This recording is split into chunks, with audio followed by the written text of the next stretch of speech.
जय श्री कृष्ण। आज हम कार्तिक माह का कथा सुनेंगे।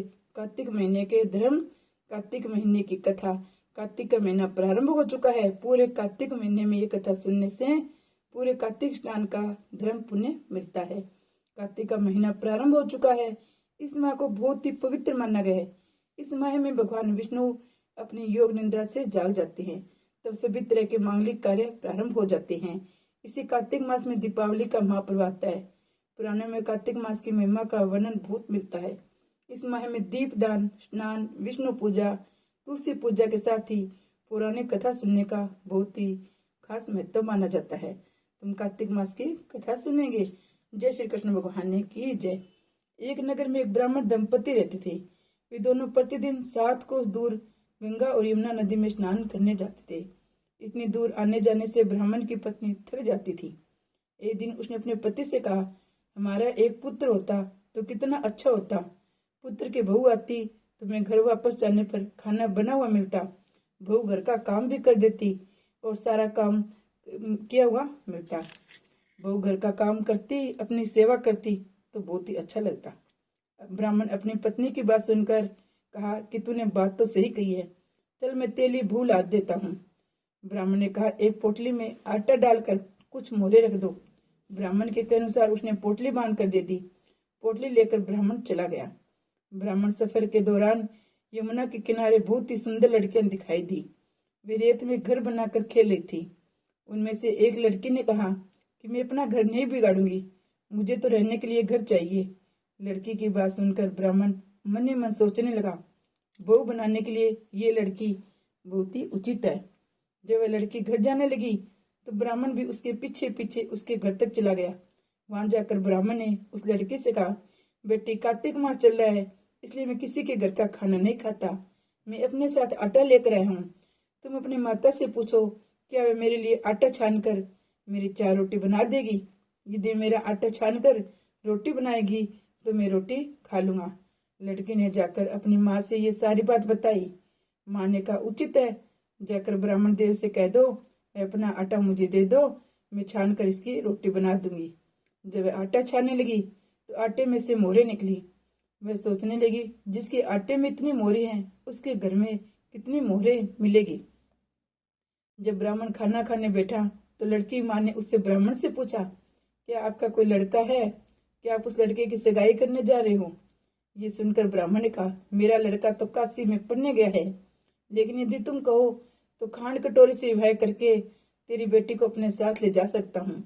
लड़की की माँ ने हाँ कह दी कि ठीक है ब्राह्मण देव। इस पर लड़की की माँ ने लड़की को खांड कटोरे से शादी करके ब्राह्मण के साथ ब्राह्मण के घर भेज दिया। ब्राह्मण ने घर आकर कहा, रामू की माँ दरवाजा खोलकर देख, मैं तेरे लिए बहू लेकर आया हूँ। ब्राह्मण की पत्नी भीतर से बोली, हमारे तो कोई बेटा बेटी है ही नहीं, तो बहू कहाँ से आई? दुनिया ताने मारती थी, अब आप भी मुझे ताने मारने लग गए हो। ब्राह्मण ने कहा, तो दरवाजा खोलकर तो देख। जब ब्राह्मण ने दरवाजा खोला तो सामने बहू खड़ी को देखा। उसने बहू का स्वागत किया, आदर सत्कार के साथ बहू को अंदर ले आई। अब वह ब्राह्मण अपनी पत्नी के साथ नदी स्नान करने जाता तो पीछे से बहू घर का सारा काम करके खाना बना कर रखती थी। वे उनके कपड़े धोती, रात को हाथ पैर भी दबाती थी। इस तरह बहुत दिन बीत गए। ब्राह्मण ने अपने बहू से कहा, बहू कभी भी चूल्हे की आग मत बुझने देना, मटके का पानी खत्म मत होने देना। परंतु एक दिन चूल्हे की आग बुझ गई। ये देखकर बहू घबरा गई, भागी भागी अपने पड़ोसन के घर गई। कहा कि मेरे चूल्हे में आग खत्म हो गई है तो मुझे थोड़ी आग चाहिए। मेरे सास ससुर सुबह 5 बजे से गंगा नहाने गए हैं, वे थके हुए घर आएंगे, इसलिए मुझे उसके लिए खाना बनाना है।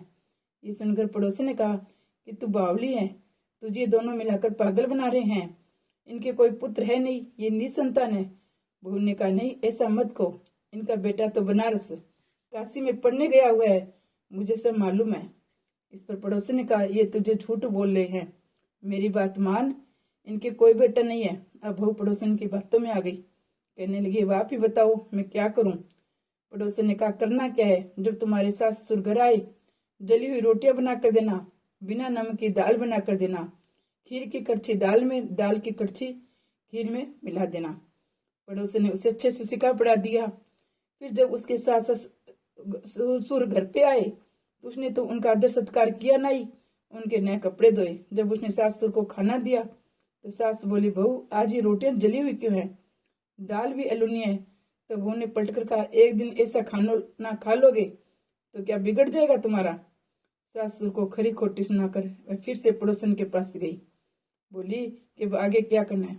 पड़ोसन ने कहा, अब तुम सातों कोठों की चाबी मांग लेना। अगले दिन जब गंगा स्नान करने के लिए गए तो बहू अड़ गई कि मुझे सातों कोठों की चाबी चाहिए। तो ससुर ने कहा, इसे चाबी दे दो। तब सास ने बहू को चाबी दे दी। ससुर के जाने के बाद जब बहू ने दरवाजे खोले तो देखा किसी में अन्न भरा है, किसी में धन भरा है, किसी कोठे में बर्तन पड़े हैं।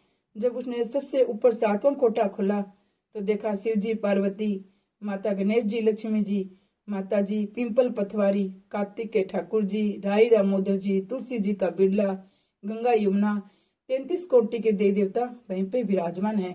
वहीं पर एक लड़का चंदन की चौकी पर बैठा हुआ माला का जप कर रहा है। ये सब देखकर उसने लड़के से पूछा कि तुम कौन हो। तब लड़का बोला कि मैं तेरा पति हूँ, अभी दरवाजा बंद कर दो, जब मेरे माता पिता आएंगे तब दरवाजा खोलना। ये सब देखकर वह बहू बहुत ही खुश हुई। 16 श्रृंगार कर सुंदर वस्त्र पहनकर अपने सास ससुर का इंतजार करने लगी। उसने अपने सास ससुर के लिए अच्छे अच्छे पकवान बनाए।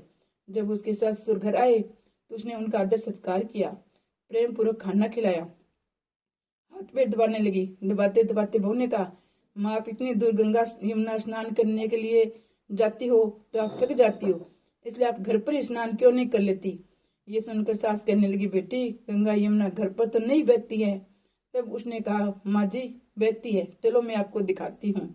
जब बहू ने सातवां खोटा खोलकर दिखाया तो उसमें शिव जी, पार्वती, गणेश जी, लक्ष्मी जी, पिंपल पथवारी, कार्तिक के ठाकुर जी, राई दामोदर जी सब वहां पर बैठे थे। तो देखते ही रह गई। तुलसी जी का बिरला, गंगा यमुना बह रही है, 33 कोटि के देवी देवता विराजमान है। वह चौकी में बैठा हुआ एक लड़का माला जप रहा है। माँ ने उसे देखकर कहा, बेटा तू कौन है। लड़का बोला, माँ मैं तेरे बेटा हूँ। तो ब्राह्मणी ने पूछा, तू कहाँ से आया। लड़के ने जवाब दिया, मुझे क्रांति के दिन भेजा है। माँ ने कहा, बेटा ये संसार कैसे मानेगा कि तू मेरा बेटा है। माँ ने कुछ विद्वान पंडितों से मदद मांगी। पंडितों ने कहा, इस पार बहू बेटा खड़ा हो जाए, उस पार माँ खड़ी हो जाए। माँ ने चमड़े की अंगियां पहनी और छाती में से दूध की धार निकलकर बेटे की दाढ़ी मूछ भीगे, पवन पानी से गंठजोड़ा बंधे तो मानेंगे कि इसी माँ का बेटा है। उसने ऐसा ही किया। चमड़े की अंगियां फट गई, छाती में से दूध की धारा निकलकर बेटे की दाढ़ी मूछ भी गई, पवन पानी से बहू बेटे का गंठजोड़ा बंध गया। ये सब देखकर ब्राह्मण और उसकी पत्नी की खुशी का ठिकाना न रहा। ये थी कार्तिक मास की कथा। हे कार्तिक के ठाकुर जी, जैसे ब्राह्मण और ब्राह्मणी को बहू बेटा दिया, विषय सबको देना। कार्तिक मास की कथा कहने सुनने उकारा बनने वाले पे सब पर कृपा करती हैं। जय ठाकुर जी महाराज की जय। जय कार्तिक मास की जय। कार्तिक मास में कथा सुनने से सारे कार्तिक स्नान का पुण्य मिलता है। जय श्री कृष्ण भगवान की जय।